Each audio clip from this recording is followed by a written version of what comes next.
여러분 안녕하십니까? 전북권 뉴스입니다. 휴일인 오늘 전라북도 지방도 날씨는 겨울답지 않게 포근했지만 대부분의 시군에 초미세먼지 주의보가 내려지는 등 대기질은 나빴습니다. 국립환경과학원은 내일도 전라북도 지방은 맑은 날씨에 미세먼지 농도는 매우 나쁨으로 오늘보다 더 악화할 수 있다며 사전 대비를 당부했습니다. 낡은 도심을 새롭게 정비하는 사업이 도시 재개발인데 서민들은 삶의 터전을 빼앗길 수도 있습니다. 전주 지역 도시 재개발 지역 서민들의 실상을 취재해봤습니다. 한범수 기자입니다. 전주시가 재개발구역으로 지정한 효자동 서부시장 일대입니다. 주민인 곽정숙 씨는 추가 분담금이 부담스러워 애초부터 재개발에 반대했고 조합에도 참여하지 않았습니다. 아예 시행사로부터 주택 보상금을 받고 이사할 계획을 세웠는데 최근 고민이 커졌습니다. 주택 감정가가 실거래가에 턱없이 못 미치면서 새 거처를 구할 수 없게 된 것입니다. 그리고 이 돈 가지고 제가 어디 가서 뭐를 사겠어요. 여기 전주 시내바닥에서는 도저히 살 수가 없어요. 이 돈 가지고는요. 재개발 논의만 10년 넘게 이어지면서 주택 공시지가가 크게 정체됐고 이로 인해 보상금 액수도 크게 줄어든 겁니다. 이주 기간이 끝나는 이달 중순부터는 강제 철거가 가능해지는데 곽 씨 가족은 꼼짝없이 거리에 내몰릴 처지입니다. 불안하지. 여기 다들 이사가 갖고 지금 호황할 일 있으니까 밤에 저녁 되면 깜깜하고 하니까 무섭고 막 꿈꿔도 그냥 헐리는 꿈꾸고 도망가는 꿈꾸고. 재개발에 반대해온 주민은 74세대. 대부분 곽 씨처럼 삶의 터전을 잃지 않을까 불안해하고 있습니다. 형편을 뻔히 알면서도 대화를 거부한 재개발 조합은 물론 관리 책임이 있는 전주시에도 답답함을 느끼고 있습니다. 저희가 이 터무니없이 많은 금액을 요구했다. 그런 말들이 들려오는데 저희는 시행사나 조합 측에서 저희하고 합의를 보려고 하지 않았었어요. 조합과 전주시는 사업이 절차대로 진행돼 문제될 게 없다는 입장입니다. 결국은 이제 돈 문제잖아요. 그런 부분들은 원만하게 해결하려고 이제 그렇게 노력을 할 거예요. 합당하게 서로 좀 양보할 거 있으면 서로 양보하고. 재개발 사업이 원래 취지와 달리 오히려 서민들 삶의 터전을 빼앗는 건 아닌지 우려가 커지고 있습니다. MBC 뉴스 한범수입니다. 도시의 문화 수준과 품격의 상징으로 보통은 도서관을 꼽곤 하는데요. 도내에는 내세울 시설이 없어 아쉬웠는데 다행히 최근 건립 논의가 본격화했습니다. 박찬익 기자입니다. 마치 대형 공연장처럼 탁 트인 공간. 계단식으로 벽면을 채운 책들은 전람회의 그림을 보는 듯 친근하게 다가옵니다. 시민들은 저마다 편안한 자세로 앉거나 누워서 독서에 빠져듭니다. 충청남도가 지난해 개관한 도립도서관입니다. 일단은 카페테리아 같은 분위기, 개방적이고 자유롭기 때문에 답답하지 않고 어느 공간에 한정적이지 않다는 점이 좋은 것 같아요. 신도시 중심에 자리 잡은 도서관 주변으로 호수와 드넓은 공원까지 펼쳐져 있어 시민 사랑을 독차지하고 있습니다. 여기 3층에 보면 전시실 있거든요. 그쪽에서 아이랑도 쉽게 도서관 왔다가 볼 수 있는 이점이 또 있고 여기 옆에 보면 별관에서 공연 같은 것도 많이 하거든요. 충남 도청 소재지인 홍성군의 인구는 10만 명. 그 1%인 천여 명의 시민들이 매일 이곳 도서관을 찾고 있습니다.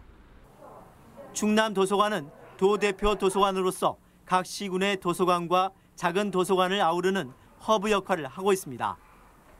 보유 가능한 장서만 100만 권, 규모 면에서 웬만한 대학 도서관 수준으로 도시의 랜드마크가 되고 있습니다.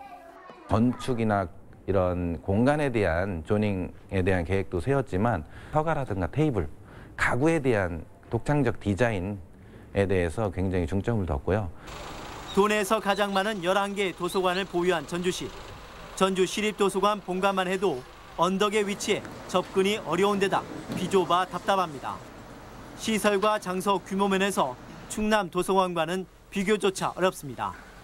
전라북도는 최근 들어 도립도서관 건립을 본격적으로 검토하기 시작했습니다. 디지털을 활용할 수 있는 공간 또는 열람할 수 있는 공간 또 문화교육을 할 수 있는 공간까지 도서관 자체 하나가 하나의 도시의 문화생활의 축소판이라고 볼 수 있습니다. 문화 1번지를 부르짖고 있지만 정작 그 잣대가 될 만한 대표 도서관 하나 없는 전라북도. 도립도서관 건립을 서둘러야 하는 이유입니다. MBC 뉴스 박찬욱입니다. 이용호 의원의 민주당 복당이 무산됐지만 가능성이 완전히 사라진 것은 아닙니다. 도내 정치권의 변화를 바라는 여론도 여전해 이 의원의 향후 거취도 계속 관심이 될 전망입니다. 강동엽 기자의 보도입니다. 민주당의 이용호 의원의 복당 불허는 현실적인 선택의 결과로 풀이됩니다. 당장 지역 주민들의 반발 여론을 무마할 논리가 마땅치 않습니다. 남원임실 순창 지역위원회 중심으로 과거 이 의원의 탈당 전력과 지난 선거 과정에서 해당 행위를 문제 삼으며 복당을 반대해왔습니다. 이 의원이 복당했을 때 몰고 올 정치적 부담도 고려한 결과로 보입니다. 경제 성장 등 산적한 현안을 이끌어가는 데 야권의 협조가 절실한데 민주평화당의 반발 등 당장은 오히려 잃을 것이 많습니다. 당원들과 지지자들을 설득하지 못하고 있기 때문에 우리 당의 당원이 되기에 아직 충분한 준비가. 하지만 이용호 의원의 복당 가능성이 완전히 차단된 것은 아닙니다. 지역 여론의 변화가 생기고 총선 전국이 다가오면 상황은 언제든지 바뀔 수 있습니다. 이용호 의원 역시 다음 기회를 기약하겠다는 입장을 정리한 것으로 알려지고 있습니다. 도내 정치권에서도 소수 여당인 민주당의 역할에 실망이 적지 않은 상황입니다. 이용호 의원의 거취는 이 같은 도내 정치 구도를 바꿀 여전히 유력한 변수입니다. 다음 총선이 가까워지고 본격적으로 선거 분위기가 조성될 경우 현역 의원으로서의 역할론도 무시할 수 없습니다. 민주당이 이번에 이 의원의 복당을 불허했지만 이 의원의 거취 문제는 지역 정치권에 여전히 뜨거운 관심사가 될 전망입니다. MBC 뉴스 강동엽입니다. 민주당이 선거제도 개혁과 자치분권 강화 입장을 거듭 강조했습니다. 이해찬 민주당 대표는 신년 기자회견에서 국회의 비례성과 대표성을 함께 높일 수 있는 정치 개혁 방향을 반드시 마련하겠다며 권역별 연동형 비례대표제 도입 의지를 분명히 했습니다. 또 30년 만에 전면 개정되는 지방자치법과 지방일괄이양법도 반드시 처리하겠다며 자치분권 강화 의지를 공식 천명했습니다.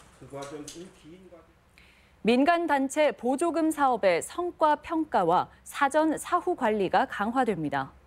전라북도는 올해 민간단체에 1,977억 원의 보조금 사업을 지원한다며 공모단체를 선정할 때 1개 단체에서 3개 이내 사업까지로 공모 지원을 제한하기로 했습니다. 또 성과평가 전담 조직을 신설해 미흡 사업은 다음 연도 예산 10% 이상 삭감, 2년 연속 미흡 사업은 예산을 지원하지 않는 일몰 제도를 도입하기로 했습니다. 도내 평준화 일반고 학교 추첨과 배정이 이번 주에 실시됩니다.